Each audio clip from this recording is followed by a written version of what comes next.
एक गांव में दो दोस्त रहते थे। उनमें से एक रामू था जो केले बेचता था और उसने अपने दोस्त सोनू को भी एक रेडी लेकर दी जिस पर सोनू सेब बेचने लगा। सोनू को परेशानी में देखकर रामू ने अपना कुछ जमा पैसा सोनू के लिए रेडी लेने में लगा दिया। रामू बहुत ही नेक दिल का था, तो दूसरी तरफ सोनू रामू की कमाई से जलता था। एक दिन वो दोनों अपने अपने ठेले लेकर फल बेचने निकलते हैं। देखते ही देखते रामू के पास भीड़ लग जाती है और देखते ही देखते उसके आधे से ज्यादा केले बिक जाते हैं। फिर वो गांव में दूसरी तरफ बाकी केले बेचने जाता है। केले ले लो, केले वाले, केले ले लो। भैया मुझे केले दे दो, ताजे देना। केले ले लो। इस तरह दोपहर होने तक ही उसके सारे केले बिक जाते हैं और फिर रामू एक कुएं के पास रोटी खाने के लिए रुकता है। चलो, सब केले तो बिक गए, आज राम प्यारी खुश हो जाएगी। अब खाना खा लेता हूँ। हाँ। जैसे ही रामू खाना खाने लगता है, कुएं से एक चुड़ैल निकलती है। बहुत भूख लगी थी, चलो आज खाने का इंतजाम तो हो गया। चुड़ैल एक गरीब लड़की का रूप ले लेती है। भैया मैं बहुत दिनों से भूखी हूँ, कुछ खाने को दे दो। रामू के पास 4 रोटी होती है। वो उस लड़की को 2 रोटी दे देता है और 2 खुद खाने लगता है कि तभी एक भिखारी भी आ जाता है। बेटा, अल्लाह के नाम पे कुछ दे दो, बहुत भूखा हूँ मैं। अल्लाह तुम पर करम करे बेटा, कुछ दे दो। रामू वो बाकी का खाना उस भिखारी को दे देता है। चुड़ैल ये सब देख रही होती है। खाना तो अच्छा था, पर अब प्यास लगी है और ये कुआं तो सूख चुका है। कोई बात नहीं, ये लो, मेरे पास पानी है, तुम पी लो। और ये क्या, तुमने गर्म कपड़े नहीं पहने? इतनी ठंड में तो तुम दोनों बीमार हो जाओगे। ऐसा बोलकर रामू अपने शॉल उस चुड़ैल औरत को दे देता है और अपना स्वेटर उस भिखारी आदमी को। अरे तुम्हें ठंड नहीं लगेगी? तुमने तो सारे गर्म कपड़े हम दोनों को दे दिए। नहीं, अब मैं बस घर ही जा रहा हूँ, पास ही में है, तुम चिंता ना करो मेरी। इतना बोलकर रामू अपने घर जाता है और अपनी पत्नी को दिन भर की कमाई देता है तो वो बहुत खुश हो जाती है। अरे वाह जी, आज भी सब केले बिक गए। दूसरी ओर सोनू जब रामू की खाली रेड़ी को देखता है तो अरे यार, ये केले तो रोज बेच आता है और मेरी तो कोई अच्छी कमाई होती ही नहीं। आज रात इसका ठेला ही तोड़ देता हूँ, फिर देखता हूँ ये कैसे इतने पैसे कमाता है।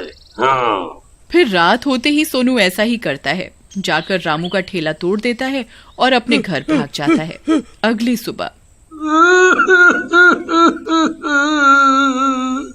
अरे मर गया रे, ये मेरा ठेला कैसे टूट गया। अब मैं कैसे केले बेचने जाऊंगा, कैसे अपने परिवार का गुजारा करूंगा। अजी पर ये टूटा कैसे? अब हम क्या करेंगे? हमारी तो कमाई का यही साधन था। अरे का हुई गवा भैया, देखो ना सोनू भाई, पता नहीं हमारा ठेला कैसे रातों रात टूट गया। ओहो, ऐसा कौन कर सकता है। चलो चिंता ना करो, सब ठीक हो जाएगा। रामू परेशान होकर उसी कुएं के पास एक पेड़ के नीचे बैठ जाता है और बहुत दुखी होता है। अब मैं क्या करूं, कुछ समझ नहीं आ रहा। अरे ये तो वही आदमी है जिसने उस दिन मुझे खाना दिया था और खुद भूखा ही रहा था। पर ये इतना परेशान क्यों है? चुड़ैल फिर से उस दिन की तरह एक गरीब औरत का रूप ले लेती है और रामू के सामने आती है। अरे क्या हुआ, तुम आज इतने दुखी क्यों हो? मुझे माफ करना, मैं आज तुम्हें कुछ नहीं दे पाऊंगा। मुझे कुछ नहीं चाहिए, लेकिन तुम परेशान क्यों हो? मेरा केले का ठेला पता नहीं कैसे पूरा टूट गया। अब मैं अपने घर वालों का पेट कैसे पालूंगा? तुम चिंता मत करो, जब तुमने किसी का बुरा नहीं किया तो तुम्हारे साथ भी बुरा नहीं होगा। तुम घर जाओ, भगवान सब ठीक कर देंगे। फिर रामू अपने घर चला जाता है। रामू के जाते ही चुड़ैल अपने डरावने रूप में आ जाती है। मैं जानती हूँ ये किसने किया। दूसरी तरफ सोनू मन ही मन खुश था। अरे वाह वाह वाह वाह वाह, अब तो मेरे पास रेड़ी है। अब मैं सेब के साथ केले भी बेचूंगा। रामू की वजह से मेरी बिक्री कम होती थी। केला तो ले दिया इसने मुझे, लेकिन अपने ग्राहकों को मुझसे सेब लेने को कभी नहीं कहता था। अब आएगा मजा। ऐसा बोलकर सोनू जैसे ही घर के बाहर जाता है तो उसके सारे सेब सड़ चुके होते हैं और उसकी रेड़ी भी टूटी हुई होती है।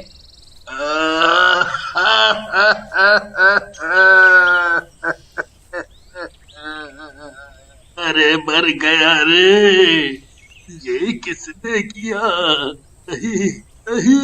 हाय रे मेरी फूटी किस्मत, ये सेब इतने महंगे थे, ये क्या हो गया?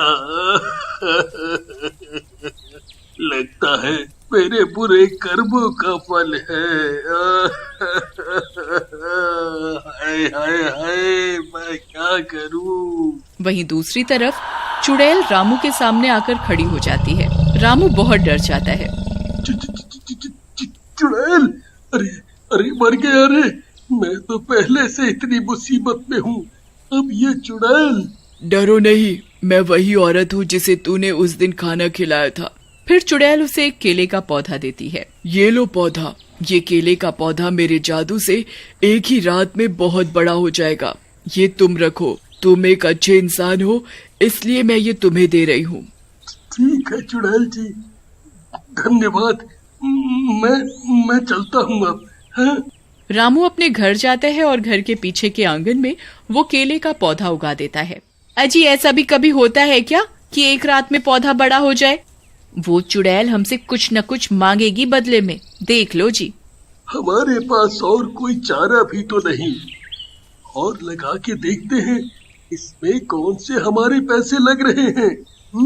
हाँ, सारे पैसे तो आपने अपने दोस्त सोनू के ठेले में लगा दिए थे, मैंने मना भी किया था आपको। कोई बात नहीं, जब हम समर्थ हैं तो किसी की मदद करने में कोई बुराई नहीं। अब चलो सोने चलें। अगली सुबह जब रामू उठता है तो घर के आंगन में जाता है तो देखता है कि उसके आंगन में केले का पौधा बड़ा हो गया है और उनमें कई सारे केले भी लगे हैं। अरे वाह वाह वाह वाह वाह, ये तो कमाल ही हो गया राम प्यारी। अरे वाह, ये तो सच में जादू है। हे भगवान, तेरा लाख लाख शुक्र है। फिर रामू पेड़ से केले तोड़ लेता है। जैसे ही रामू केले तोड़ता है तो वहाँ फिर से और केले उग जाते हैं। रामू ये सब देखकर हैरान हो जाता है। फिर केलों को घर की चारपाई पर रखकर घर के बाहर से ही बेचने लगता है। सब केले बिक जाते हैं और रामू की बहुत कमाई होती है। राम प्यारी, ये सब उस चुड़ैल की वजह से हुआ है। मैं उसका धन्यवाद देने उसके पास जा रहा हूँ। रामू और राम प्यारी दोनों उसके पास जाते हैं लेकिन वो वहाँ नहीं होती। चुड़ैल जी, बाहर आओ, कुएं से बाहर आओ। पर चुड़ैल नहीं आती। फिर रामू वापस चला जाता है और धीरे धीरे केले बेचकर बहुत अमीर हो जाता है। बड़ा घर बना लेता है और गाड़ी ले लेता है। गरीबों की बहुत मदद करता है। लोगों को खाना खिलाना, कपड़े बांटना जैसे अच्छे काम करता है। तभी सोनू भी वहाँ आता है और रामू से अपने किए की माफी मांगता है। रामू, मेरे दोस्त, मुझे माफ कर दे। उस दिन तेरा ठेला मैंने ही तोड़ा था और मुझे उसकी सजा भी मिल गई। मैं बहुत शर्मिंदा हूँ। सोनू को ऐसे फटे हाल देखकर रामू को बहुत बुरा लगता है। वो उसे खाना और कपड़े और कुछ पैसे देता है। कोई बात नहीं, ये लो, अब तुम्हें खाने और कपड़ों की कोई कमी नहीं होगी। रामू उसे माफ कर देता है। फिर एक छोटी सी लड़की वहाँ आती है। अंकल, मुझे भी खाना दो ना, मेरी मम्मी ने आपके बारे में मुझे सब बताया है, आप बहुत अच्छे हो। तुम्हारी मम्मी मुझे कैसे जानती हैं? चलो मैं आपको उनसे मिलवाती हूँ, वो जंगल में रहती हैं। वो लड़की रामू और राम प्यारी को जंगल ले जाती है। वो रही मेरी माँ। वो औरत वही चुड़ैल होती है। चुड़ैल जी, आप यहाँ हो? मैंने आपको कितना ढूंढा। देखो, आज मैं जो भी हूँ वो आपकी वजह से ही हूँ। मेरी सारी परेशानियां दूर हो गईं। वो केले का पेड़ तो मेरे लिए वरदान साबित हुआ। आपका बहुत बहुत धन्यवाद। पर आपका ये हाल कैसे? ये सब तुम्हारे अच्छे कर्मों का ही फल है जो तुम आज खुश हो। दरअसल एक तांत्रिक मेरे पीछे पड़ा है, तभी मैं यहाँ पर आकर छिप गई और अब मेरी शक्तियाँ भी उसने खत्म कर दी। मैं लाचार और बेबस हूँ। ये मेरी बेटी है, इसकी वजह से मैं मुक्त भी नहीं हो पा रही। एक एक्सीडेंट में मेरी मौत हो गई थी, तब से मेरी बेटी अकेली है। अच्छा, तो ये बात है। आप चिंता मत करो, आज से मैं आपकी बेटी को गोद लेता हूँ। शायद इसीलिए हमें भगवान ने आज तक बे औलाद रखा। जी हाँ, सही कहा आपने। कितनी प्यारी बच्ची है। अब मैं सुकून से जा सकती हूँ। बेटी, तुम अपना ध्यान रखना और एक अच्छी बच्ची बनना। चुड़ैल खुश हो जाती है और मुक्त होकर चली जाती है। भजनपुर नाम का एक गांव था जहां एक बड़ा मोची वाला भूत रहता था। उस भूत के पास एक बहुत अच्छी जादुई शक्ति थी। वो गांव की एक बड़ी सी गुफा में रहता था। उसने गांव के लोगों को बहुत तंग कर रखा था। वो हर हफ्ते गांव वालों से एक गांव वाले की बलि मांगता था। बदले में गांव वाले उससे हर हफ्ते एक जादुई जूता बनवाते थे। वो जादुई जूता गांव की एक हफ्ते की आर्थिक समस्या सही कर देता था। मोची वाला भूत ऐसे ही कोई जादुई जूता नहीं बनाता था। जिस भी गांव वाले को वो बलि के लिए बुलाता था, वो उसे मार कर उसकी चमड़ी से जूता बनाता था। जैसे ही गांव वाले उस भूत से वो जादुई जूता लेते, वैसे ही वो उसे गांव के बीचों बीच रख कर जला देते। और जैसे ही सारे गांव वाले अपने घर की ओर जाते, तो देखते कि उनके खेत की फसल अच्छी तरह उगनी शुरू हो जाती थी और उन सभी के घर में एक हफ्ते का खान पान, रोटी सब्जी और पैसा रखा होता था। एक बार उस गांव में एक बूढ़ी औरत आई। वो भटकती भटकती उस गांव में आ गई थी। वो बहुत गरीब थी। उसके पास रहने के लिए ना तो घर था ना जमीन। वो गांव के कुएं के पास जाकर बैठ गई। तभी वहाँ पर एक औरत पानी भरने के लिए आई। क्या हुआ अम्मा, यहाँ परेशान क्यों बैठी हो? अरे बेटी, मैं भटकती भटकती इस गांव में आ पहुँची हूँ और मेरे पास रहने के लिए घर नहीं है। क्यों अम्मा, तुम्हारा कोई बेटा या बेटी नहीं है क्या जो यहाँ अकेले बैठी हो? मेरे बेटे ने मुझसे सारी जायदाद छीनकर मुझे घर से बाहर निकाल दिया और वो मेरा इकलौता बेटा था। अरे रे रे रे रे, हे भगवान, ऐसा बेटा किसी को न देना। अब मैं क्या करूँ, कहाँ जाऊँ, मुझे कुछ समझ नहीं आ रहा। अरे अम्मा, इसमें सोचना क्या, आप हमारे गांव के सरपंच से जाके मिल आओ। वो दिल के बहुत अच्छे हैं, आपकी इस समस्या का हल जरूर निकाल लेंगे। चलिए, मैं आपको अपने साथ उनकी हवेली ले जाती हूँ। हाँ बेटा, ले चल मुझे उनकी हवेली। अब तो वही एक आखिरी रास्ता है मेरे पास। फिर वो औरत उस बूढ़ी औरत का हाथ पकड़कर सरपंच की हवेली पहुँच जाती है। सरपंच जी, सरपंच जी, जरा इस बूढ़ी औरत की परेशानी सुन लीजिए। अरे बेटी, आ रहे हैं आ रहे हैं, निक रुको तो सही। हाँ, अब बोलो कि इस बूढ़ी औरत की परेशानी सुनूं। सरपंच जी, मेरी परेशानी सुनिए।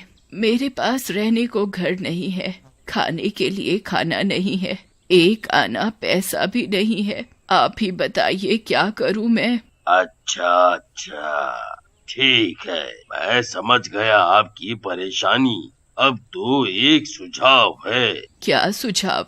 आपको हमारे साथ एक गुफा में चलना होगा। वहाँ पर एक मोची वाला भूत रहता है जो जूता बनाता है। इस हफ्ते आप वो जूता ले लेना और उसे गांव के बीचों बीच रख कर जला देना। फिर आपको आपका घर मिल जाएगा बिना मेहनत किए। अच्छा, ठीक है, मैं समझ गई। मैं ये काम करने के लिए तैयार हूँ। अगले हफ्ते सरपंच और सारे गांव वाले उस बूढ़ी औरत को और अपने साथ एक गांव वाला बलि के लिए गुफा के अंदर ले जाते हैं। आ गए मेरी बलि लेकर। अब की बार थोड़ा हट्टा कट्टा सा लाए हो ना, पता है ना, अच्छी बलि उतने अच्छे से समस्या भी हल होगी गांव की। हाँ, आपके लिए अब की बार अच्छी बलि लाए हैं। अब बस अब की बार वो जादुई जूता इस बूढ़ी औरत के हाथ में दे दीजिएगा। अच्छा, ठीक है, अब लाओ मेरी बलि। गांव वाले एक मोटे से आदमी को गुफा में मोची वाले भूत के पास भेज देते हैं। बूढ़ी औरत को ये सब कुछ समझ नहीं आता, इसलिए वो इस बारे में सरपंच जी से बात करती है। सरपंच जी, मुझे ये सब कुछ समझ नहीं आ रहा। आप सभी गांव वाले इस आदमी को अकेले गुफा के अंदर क्यों भेज रहे हैं? अरे अम्मा जी, ये जाएगा तभी तो जादुई जूता मिलेगा। अच्छा आओ, रहने दीजिए, अभी आपको कुछ समझ नहीं आएगा। अब तो आप इसी गांव में रहेंगी ना, फिर धीरे धीरे पता चल जाएगा। तब तो वो बूढ़ी औरत चुप हो जाती है।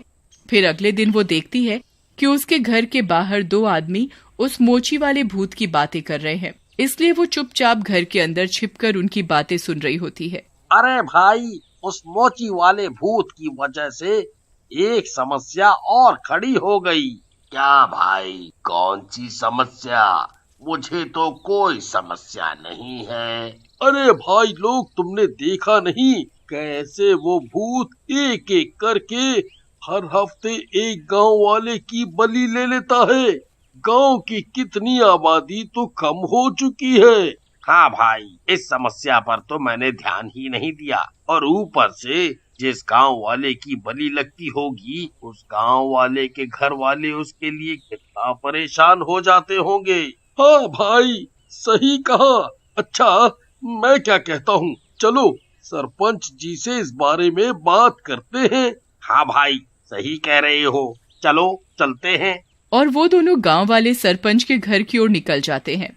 बूढ़ी औरत को सब कुछ समझ आ जाता है। हे भगवान, ये लोग हर हफ्ते एक गांव वाले की बलि चढ़ाते हैं, और वो भी एक जादुई जूते के लिए। अगर इन्हें कोई न मिला तो एक दिन ये मुझे बलि के लिए भेज देंगे। अब मैं क्या करूं? फिर वो बूढ़ी औरत उन गांव वालों के पीछे पीछे उनकी और सरपंच की बातें छिपकर सुनने जाती है। वो बूढ़ी औरत एक दीवार के पीछे छिप जाती है और उन सब की बात गांव वाले सरपंच को सारी समस्या बता देते हैं। अच्छा, ये बात है, मैं समझ गया। बात तो सोचने वाली है, और इसका हल भी मैं जल्द ही निकाल लूंगा। हाँ सरपंच जी, हर हफ्ते अगर हम बलि के लिए एक गांव वाला भेजते रहेंगे, ऐसे पूरा गांव ही खाली हो जाएगा। हाँ, बलि भेजना भी मुसीबत है, और अगर जादुई जूता नहीं मिला तो भी मुश्किल। अच्छा, एक काम करते हैं, हम उस गांव वाले को बलि के लिए भेजा करेंगे बेरोजगार हो, जो कोई काम न करता हो, और जो घर में अकेला रहता हो, उसका कोई परिवार वाला ना हो। ऐसी तो सिर्फ एक गांव वाली है। कौन? अरे वो ही सरपंच जी, वो जो नई नई आई है गांव में, वो बूढ़ी औरत। हाँ, वो भी सही है। अगले हफ्ते उसे ही भेजेंगे बलि के लिए। ये सब सुनकर वो बूढ़ी औरत बहुत घबरा जाती है। हे भगवान, अब मैं क्या करूं? मुझे तो कोई बचाने वाला भी नहीं है। मैं मरना नहीं चाहती हूँ। और फिर वो घबराती घबराती अपने घर चली जाती है। और फिर अगले हफ्ते सारे गांव वाले उस बूढ़ी औरत के घर जाते हैं और उससे बलि की इजाजत मांगते हैं। ना भाई ना, मैं बलि के लिए नहीं जाऊंगी। ये कोई मामूली कुर्बानी नहीं है, जान की कुर्बानी है, और मुझे अपनी जान बहुत प्यारी है। अच्छा होगा आप हमारे साथ चुपचाप चल लें, नहीं तो हम आपको जबरदस्ती लेके जाएंगे। बूढ़ी औरत बहुत मना करती है, पर वो सब नहीं मानते और उसे खींचकर गांव से ले जाते हैं। तभी पीछे से एक नौजवान लड़का आता है और बोलता है, रुको सब, कहाँ ले जा रहे हो उस बूढ़ी औरत को? ए छोरे, कौन है तू? इस गांव में कैसे आया? हाँ, क्यों हमारे काम में बाधा बन रहा है? लगता क्या है तू इस बूढ़ी औरत का? मैं अभिनव हूँ, और मैं इस बूढ़ी औरत का बेटा हूँ। मैं अपनी माँ को बचाने आया हूँ। मुझे सब पता चल चुका है। तुम सब क्या करने जा रहे हो? बूढ़ी औरत अपने बेटे को देखकर बहुत खुश हो जाती है और फिर वो बेफिक्र हो जाती है कि उसके साथ अब कोई कुछ नहीं कर सकता। अभिनव उन गांव वालों को रोकने की बहुत कोशिश करता है, पर वो कुछ कर नहीं पाता और वो गांव वाले बूढ़ी औरत को गुफा के अंदर भेज देते हैं और पीछे से छिपकर अभिनव भी आ जाता है। मोची वाले भूत के पास जाने से पहले वो अपनी माँ से मिलने जाता है। मेरा बच्चा, तू आ गया। मैं तुझे देखकर बहुत खुश हूँ। अब मुझे कोई डर नहीं। मुझे पता है तू मुझे कुछ होने नहीं देगा। हाँ माँ, मैं आ गया हूँ। मैं तेरी ममता समझ चुका हूँ। अपना पछतावा करने के लिए और तुझसे माफी मांगने के लिए मैं यहाँ आया था, तो मुझे तेरी बलि के बारे में पता चला। अब मैं तुझे कुछ नहीं होने दूंगा। तू चिंता मत कर। बस तू एक काम कर, उस मोची वाले भूत से बातों बातों में तू ये पता कर कि वो भूत कैसे बना, और पत्थर के पीछे से छिपकर मैं तुम दोनों की बातें सुनूंगा। अच्छा ठीक है, मैं उससे पूछ लूंगी। और फिर अभिनव छिप जाता है और बूढ़ी औरत उस मोची वाले भूत के पास चली जाती है। अरे वाह, आ गई मेरी बलि। अरे ये बलि वली छोड़ो, पहले तुम ये तो बताओ कि पूरा गांव तुम्हें मोची वाला भूत करके बुलाता है। तुम्हारे इस नाम का राज क्या है?